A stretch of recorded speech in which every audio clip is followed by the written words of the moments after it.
Hi there, Ford owners. Today in your 2018 Ford Edge, we're going to be taking a look at and showing you how to install Bluehox's diode wiring kit. There's 5 main components you'll need when flat towing your vehicle behind your motorhome. You'll need your tow bar, which is the connection between your motorhome and your vehicle. You'll need your base plate, which is the connection point that you'll put on the vehicle that your tow bar will attach to. Your safety cables, which is a supplemental connection in addition to your tow bar. You'll need your diode wiring, which will take all the lighting signals from your motorhome and transfer them to the lights at the back of your vehicle so people behind you will know your intentions when going down the road. And lastly, your supplemental braking system, which will apply the brakes in your vehicle when you hit the brakes in your motorhome to help you come to a safe stop. And additional accessories you might want to consider beyond the 5 main components is a charge line kit. That's going to take the alternator, our source of power from our motorhome, and charge our battery here on our vehicle, so on those long trips where we haven't started our vehicle in a long time, it's going to ensure that battery stays topped up when we reach our destination. We're now here at the back of the vehicle, and I've turned on the hazard lights inside of our motorhome. And you can see the lights on our motorhome are being mimicked right back here on our vehicle. And it's going to do this with all the necessary lighting, which includes your left turn signal, right turn signal, tail lamps, and brake lamps. And this will ensure that you're DOT compliant in all states, and everyone around you is going to know your intentions going down the road. Now, diode wiring is not the only way you can get lights here at the back of your motorhome, but it's my preferred method. Because once you install it, it's going to be permanently inside your vehicle. You're never even going to know that it's there because it's hidden behind all of your compartments and components behind our taillight assembly here. And you just plug in at the connector at the front and you're ready to go. Now, this is Bluehox's. There are also Roadmasters, and those are comparable with one another. Both are going to serve the same functions. They're going to give you the same amount of coverage as far as everything being hidden inside of the car, but it really comes down to brand loyalty on those. A couple other options you have are magnetic lights and bulb and socket. With magnetic lights, they're going to stick on top of your vehicle, and you're not going to be tapped into the lights back here whatsoever. It's going to go straight from the motorhome to the ones mounted on top.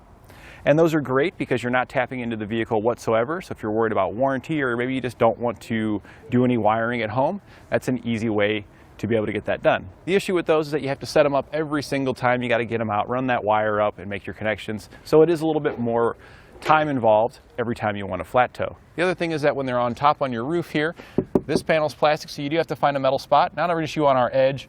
There is a protective pad on the bottom on those to protect against scratches, but over time those could wear off.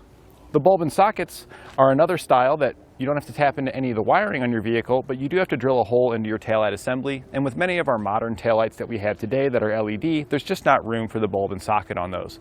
So I really wouldn't recommend that for your Edge. The other thing I wanted to talk about with the diode wiring and what's cool about them, besides the fact that they're completely hidden and they're extremely easy once you've got everything installed, is they use your existing lights here on the vehicle to illuminate. So we're sending our signals from our motorhome to these lights to illuminate them. The diodes act as a one-way check valve that prevents that current that's coming from our motorhome to backfeed into the wiring on our Edge here. So that keeps our wiring completely safe. The diode keeps any of those voltages away from our components on our vehicle. We're now here at the front of the vehicle because we wanted to show you the connection here at the front. This is a 6-way connector, and this is the most common connection that you're going to have at the front of a flat tow setup. Now, this doesn't come included with your diode wiring. Your wires are just going to run here to the front, and you're going to need something to attach it to. 4-pole will work, but I highly recommend a 6-pole as that'll accommodate additional accessories that you will likely want, maybe not right now, but in the future. And you can get a Bluehox 6-pole here at eTrailers, so I recommend just adding this to your cart when you get your diode wiring so you can get that hooked up. Another thing you're going to need is a way to connect your vehicle to your motorhome, and we're using a 6-way to 7-way adapter cable to allow us to connect our 6-way connector here on our vehicle to the 7-way on our motorhome. We're using Hopkins Night Glow 1, as the ends are going to light up. It just makes it a little bit better visibility at night, but you can see that it runs down here and will connect to the 7-way at the back of our motorhome. We also have options from Roadmaster and Bluehox available here if you wanted those as well. They just don't have the illumination on the ends. Now that we've covered some of the features of our diode wiring, I'm going to go ahead and turn you over to Ryan, who's going to walk you through the installation. So to begin our installation, we're going to be here at the front of our Ford, and the first thing we need to do is get all of our wiring hooked up to the connector plug. Now, the connector plug does not come included, but if you need one, you can find it here at eTrailer, and today I'm using the Bluehox 6-way. That being said, first thing I want to do is take the rubber boot, slide that over the wiring. Then I'm just going to separate the wiring. So I'm just going to carefully slice in between. We'll peel it back maybe a couple inches. Maybe have some wire to work with. And then we can strip back all the ends of the insulation. Now what I like to do is kind of cut off maybe an 1/8 inch or so on the ends here, just to kind of give us a fresh start. But what we'll do is just peel those back to expose the bare wire underneath. That way we can hook our plug up to it.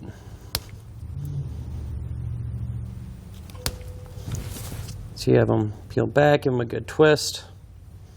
Now we can hook up our wires to the plug terminals. Each terminal is going to have a set screw, so you want to back that off. And the ones that we're going to be using will be these 4 here. This one, their labels are really tricky to see, but they are labeled. This one is labeled LT for left turn, so our yellow wire will go to it. This one is RT for right turn, so our green wire will go there. This one is GD for ground, so our white wire will go to it. And this one's labeled TM for taillights, and our brown wire will go there. So we'll grab the corresponding wire, plug it into the terminal, and then just snug down that set screw. I'm going to do the same thing, using the same process to get the rest of our wires plugged in. So this is what everything looks like once it's hooked up to the back of the plug. Now I want to mention our customer is going to be adding a charge line kit, which I do recommend. That wire also gets hooked up to the center plug back here. And now would be a great time to do that since we have everything apart. So I'm going to go ahead and hook that wire up, and then we can carry on mounting up our bracket and getting everything routed. So I hooked up the charge line. That's what this red wire is here that goes to the center terminal. With that being said, we can put our dust cover on the back of our plug and mount it to our base plate.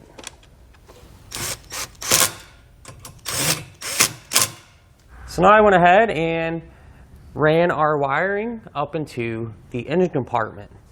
What I've done is where it comes out of our plug, just ran it along the top of our base plate. Just secured along the way, now and again using some zip ties. It comes out inside of our base plate right there. Continues up into our engine compartment. And I kind of just ran it through here and where it comes out right here. So now what I've done is actually separated, just pulled the white wire apart from our brown, yellow, and green wires. And this white wire is going to be a ground. And it turns out right here on the shock tower there's a factory ground stud that will work perfectly. So I'm just going to cut off all this extra wiring. You won't need the whole length. We'll cut that off. Strip it back. Give it a good twist. We're going to take the included ring terminal, put that over the bare end of the wire, and crimp it down.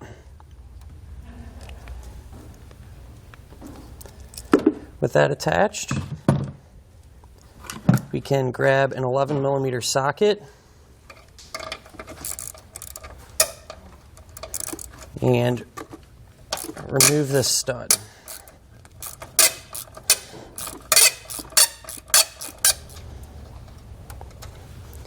There's a stud. We will take our white wire at the ring terminal, line that up, and simply just re-secure that stud.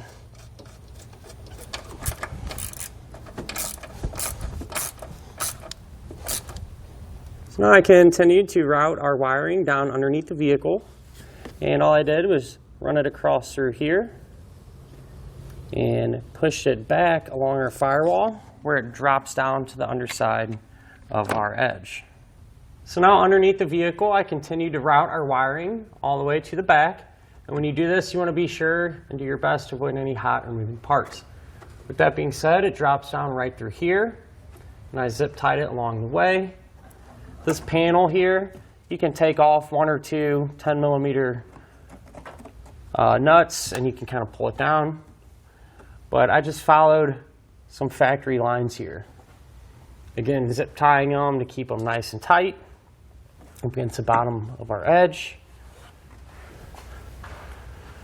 And then I kind of start to push it towards the side of our vehicle where it kind of comes around our fuel tank and just comes up through this small opening here. I secured it to our filler neck for our fuel tank. Continue to route it towards the back. You can see where it comes out there. And then I just pushed it up and over our subframe. So continue to go. And at this point here, what I've done is separated our green wire and started to route that towards the passenger side.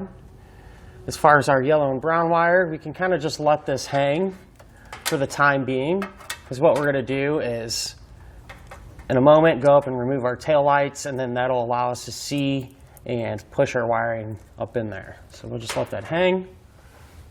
Our green wire, we just ran across through here, keeping it secure.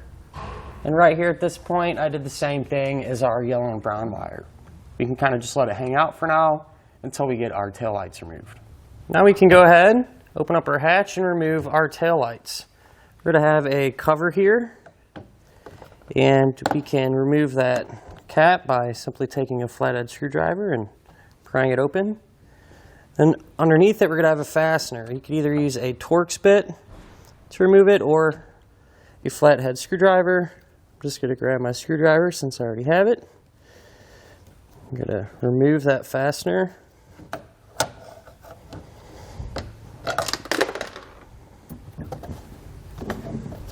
And then what we're able to do is you want to kind of grab the taillight, wiggle it towards you, and pull back gently. And it will release itself.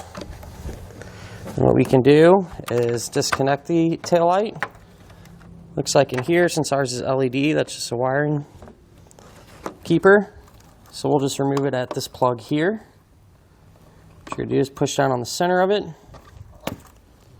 and pull it up. I'm going to repeat the same process over on the other side.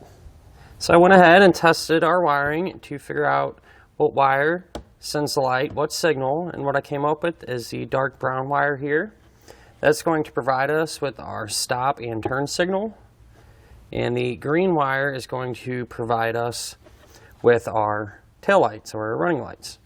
So what I'm going to do is cut those wires in half. I'm going to strip back the ends of the insulation on each one. Give those wires a good twist. That way they'll make a good connection when we hook up our terminals.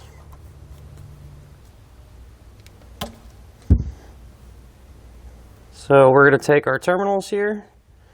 These are just going to slide over the bare end of the wire. We're just going to crimp them down. I use those same terminals in the same process to get the rest of them crimped on.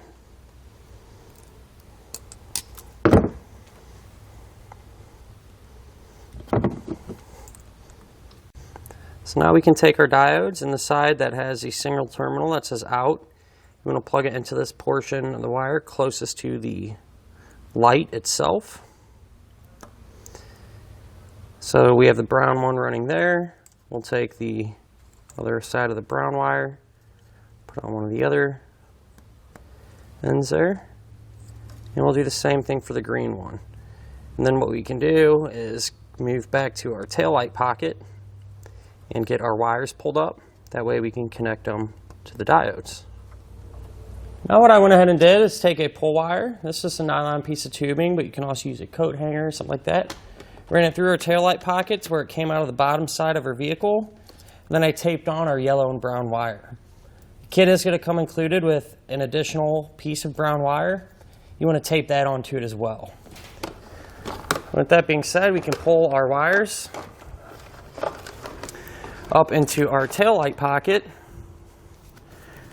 Remove it from the fish wire. And then we can kind of cut our yellow and brown wire to length here. It's always good to leave a little bit of extra. You can separate those two.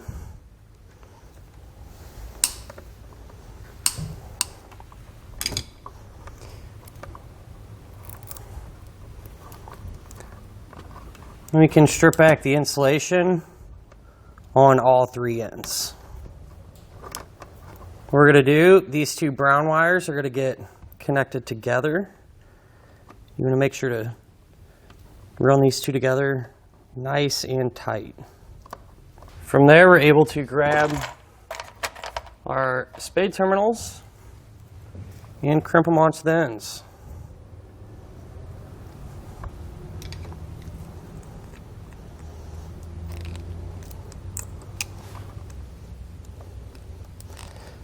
And once you have these crimped on, we can hook them up to our diodes. Our yellow wire is going to be our stop and turn. So that's going to get connected to this diode here with our factory brown wire. So now we'll just plug in. And our brown wire here that we ran, that's going to be for our tail light or running lights. So that's going to get plugged into the diode here with the factory green wire.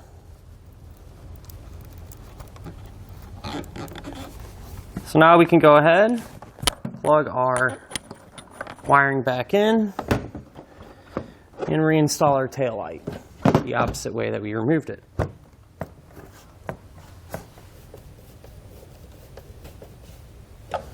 So now that we have our driver's side hooked up, we can route our brown wire over to the passenger side. And this is a path that I took. It just drops down right here.